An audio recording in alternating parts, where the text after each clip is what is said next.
നമസ്കാരം. ഭാര്യാഭർതൃ ബന്ധം ദൃഢമാകാനായിട്ട് ശിവപൂജ. നമ്മൾ ഭാര്യാഭർതൃ ബന്ധം എന്ന് പറയുമ്പോൾ ചിലവർ ജാതകം നോക്കിയൊക്കെ നമുക്ക് വിവാഹം കഴിച്ചിട്ടുണ്ടാവാം. ജാതകത്തിൽ ചിലപ്പോൾ ചേർച്ചകളുണ്ടെങ്കിൽ പോലും പരസ്പര വിരുദ്ധമായിട്ടുള്ള പല കാരണങ്ങൾ കൊണ്ടും കുടുംബത്തിലെ ഭാര്യാഭർതൃ ബന്ധത്തിൽ, ദാമ്പത്യത്തിൽ ചിലപ്പോൾ കലഹങ്ങളും വഴക്കുകളും ഒക്കെ ഉണ്ടാകാറുണ്ട്. അത് ചിലപ്പോൾ ഭാര്യയ്ക്കോ അല്ലെങ്കിൽ ഭർത്താവിനോ അത് നിരന്തരമായിട്ട് ബുദ്ധിമുട്ടുകളൊക്കെ ഉണ്ടാകുന്നുണ്ട്.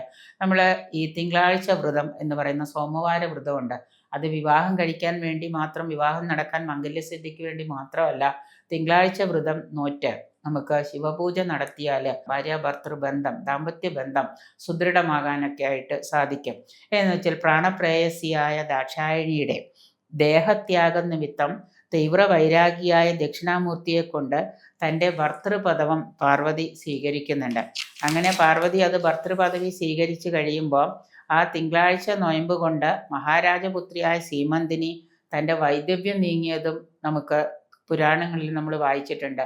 ഇങ്ങനെ ഈ വ്രതം നോറ്റത്, തിങ്കളാഴ്ച സോമവാര വ്രതം നോറ്റത് കൊണ്ടാണ് ഇങ്ങനെയൊക്കെ ഈ വൈദവ്യം വരെ മാറ്റാൻ ശക്തിയുള്ളതാണ് സോമവാര വ്രതം.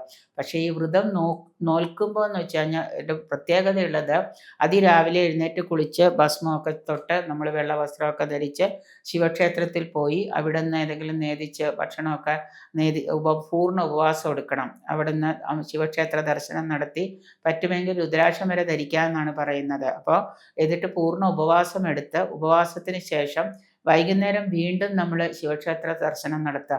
ആ ദർശനം നടത്തുമ്പോൾ ക്ഷേത്രത്തിൽ നിന്ന് നമുക്ക് നേദിച്ചു തരുന്ന കരിക്കിൻ വെള്ളം നമ്മൾ കഴിക്കുക. അങ്ങനെ അത് സന്ധ്യാസമയത്ത് ആ വ്രതം അവസാനിപ്പിക്കുക. അപ്പോൾ പകൽ മുഴുവനും പൂർണ്ണ ഉപവാസത്തോടു കൂടിയാണ് നമ്മൾ ഇരിക്കേണ്ടത്. രാവിലെയും വൈകുന്നേരവും ശിവക്ഷേത്ര ദർശനം നമ്മൾ നിർബന്ധമായിട്ട് നടത്തണം. അപ്പോൾ വെള്ളവസ്ത്രം ധരിച്ച് ഭസ്മം തൊട്ട് രുദ്രാക്ഷം ധരിച്ച് പാർവതിയെയും പരമേശ്വരനെയും സ്മരിച്ചുകൊണ്ട് ശിവക്ഷേത്രത്തിൽ ദർശനം നടത്തുക. അങ്ങനെ പാർവതി പരമേശ്വരന്മാർ ഒരുമിച്ചുള്ള ക്ഷേത്രമാണെങ്കിൽ വളരെ നല്ലതാണ്. അങ്ങനെ എന്നിട്ട് നമുക്ക് പഞ്ചാക്ഷരി ജപിച്ചുകൊണ്ട് നമ്മൾ ആ ക്ഷേത്രത്തിൽ പ്രദക്ഷിണം ചെയ്യുക. പകൽ മുഴുവൻ ഉപവസിച്ച് ഉമയോടുകൂടിയ ശിവനെയാണ് നമ്മൾ സ്മരിക്കേണ്ടത്. ക്ഷേത്ര ദർശനം കഴിഞ്ഞ് ഇനിയിപ്പോൾ ജോലിക്കൊക്കെ പോകുന്നവരാണെങ്കിൽ പോലും ലീവ് എടുക്കാൻ പറ്റുമെങ്കിൽ അന്നേ ദിവസം ലീവ് എടുത്ത് വീട്ടിലിരിക്കുക. സാധിക്കുന്നില്ലെങ്കിൽ പോകുമ്പോൾ ജോലിക്ക് പോകുന്ന സമയത്ത് അനാവശ്യമായിട്ടുള്ള സംസാരങ്ങളൊക്കെ ഒഴിവാക്കുക. എന്നിട്ട് മനസ്സുകൊണ്ട് നമ്മൾ ഉമാപാർവതീശ്വരന്മാരുടെ ആ ഒരു ഉമയോടുകൂടിയ ശിവനെ സ്മരിക്കുക എന്നുള്ളതാണ്. അപ്പോൾ തൊഴിൽ ചെയ്യുന്നുണ്ടെങ്കിലും നമുക്ക് വായ അടങ്ങിയിരിക്കുന്ന ജോലിയാണ്, കൈകൊണ്ടാണ് ജോലി ചെയ്യുന്നതെങ്കിൽ നമുക്ക് ആ സമയത്ത് നമുക്ക് ശിവപൂജ മനസ്സുകൊണ്ട് ചെയ്യാം. സന്ധ്യാസമയത്ത് നമ്മൾ ശിവക്ഷേത്ര ദർശനം നടത്തുക വീണ്ടും. എന്നിട്ട് ബ്രാഹ്മണന് ദക്ഷിണ കൊടുക്കുക, പൂജിക്കുന്ന അവിടുത്തെ തിരുമേനിക്ക് ദക്ഷിണ കൊടുക്കുക. എന്നിട്ട് ശിവകുടുംബ പ്രീതി എന്ന് പറയുമ്പോൾ ശിവനും പാർവതിയും ഗണപതിയും സ്കന്ദമൂർത്തിയുമാണ്. അതാണ് ശിവകുടുംബം എന്ന് പറയുന്നത്. സാധ്യമാണെങ്കിൽ ഇവരെ ഉപാസിക്കാം. അപ്പോൾ ഭാര്യാഭർതൃ ബന്ധം, വിവാഹയോഗം ഒക്കെ സാധ്യമാകും. ഇനി അതിലും വിശേഷമാണ്, കറുത്ത വാവും തിങ്കളാഴ്ചയും കൂടി വരുന്നൊരു ദിവസമാണ് നമ്മൾ ഈ പറയുന്ന സോമവാര വ്രതവും ശിവപൂജയും ചെയ്യുന്നതെങ്കിൽ അമോ സോമവാരം എന്നാണ് പറയുക. അത് അതിവിശേഷമാണ്.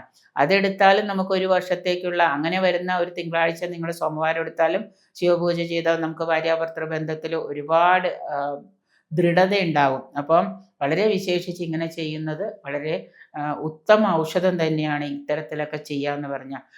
ശരിക്കും പറഞ്ഞാൽ ഒരു വർഷക്കാലം നമ്മളിങ്ങനെ സോമവാര വ്രതം 12 മാസക്കാലം ഇങ്ങനെ ഒരു സോമവാര വ്രതം എടുക്കുക. അതിനിടയിൽ അമോ സോമവാരം വരുന്നുണ്ടോ എന്ന് നോക്കുക. തീർച്ചയായിട്ടും നമുക്ക് ജീവിതത്തിൽ ഭാര്യാഭർതൃ ബന്ധത്തിൽ ഒരുപാട് ദൃഢതയും ഒരുപാട് പ്രശ്നങ്ങളും ഒക്കെ ഒഴിവാക്കാനായിട്ട് സാധിക്കുന്നതാണ്.